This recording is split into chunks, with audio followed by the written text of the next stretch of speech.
Hi friends, how are you?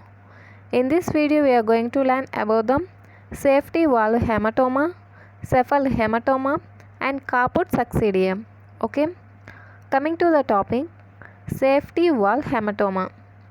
The fracture of cranial vault in children may be associated with the tearing of durameter and pericranium.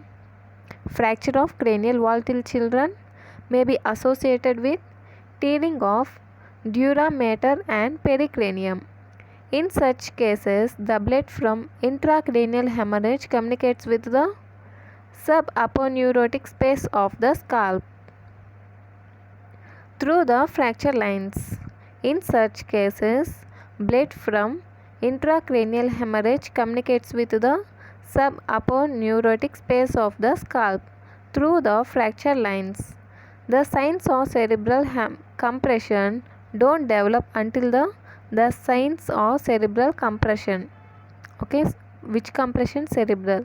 The signs of cerebral compression don't develop until the subaponeurotic space is fully filled with blood. For this reason, the collection of blood in the fourth layer is called a safety valve hematoma.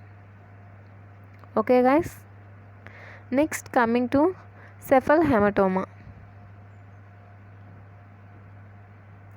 Sorry guys. In the safety valve hematoma, some other point is here.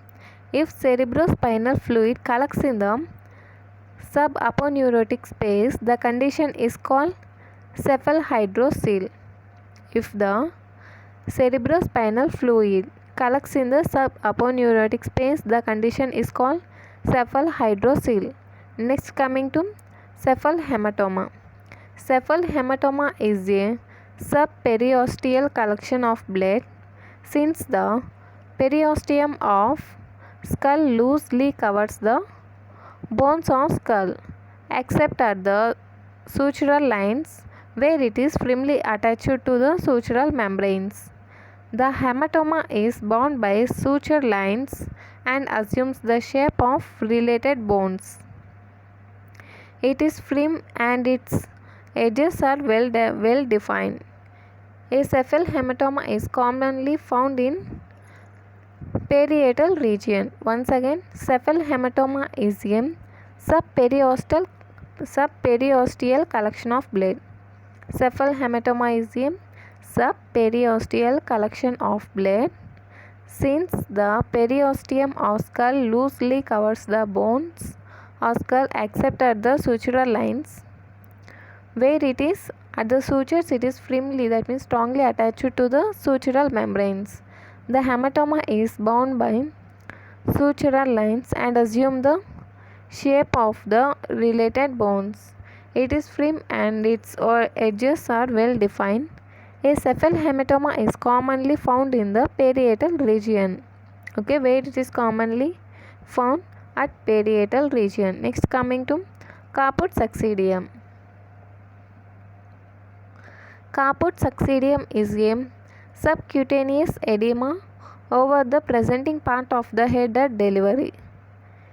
It takes place during the passage of head through the birth canal due to interference of the venous return. It is the most common form of birth trauma of the scalp and usually occurs over the occiput and crosses the suture lines. The affected parts of the scalp peel soft and margins are partly defined. Generally, the edema subsides in a few days. Once again, caput succedaneum. Caput succedaneum is a subcutaneous edema over the presenting part of the head at delivery. It takes place during the passage of head through the birth canal due to interference of the venous return. It is the most common form of birth trauma of the scalp and usually occurs over the occiput and crosses the sutural lines. The affected parts of the scalp feel soft and margins are partly defined. Generally, the edema subsides in a few days. Okay. If you like this video, like, share and subscribe. Thank you.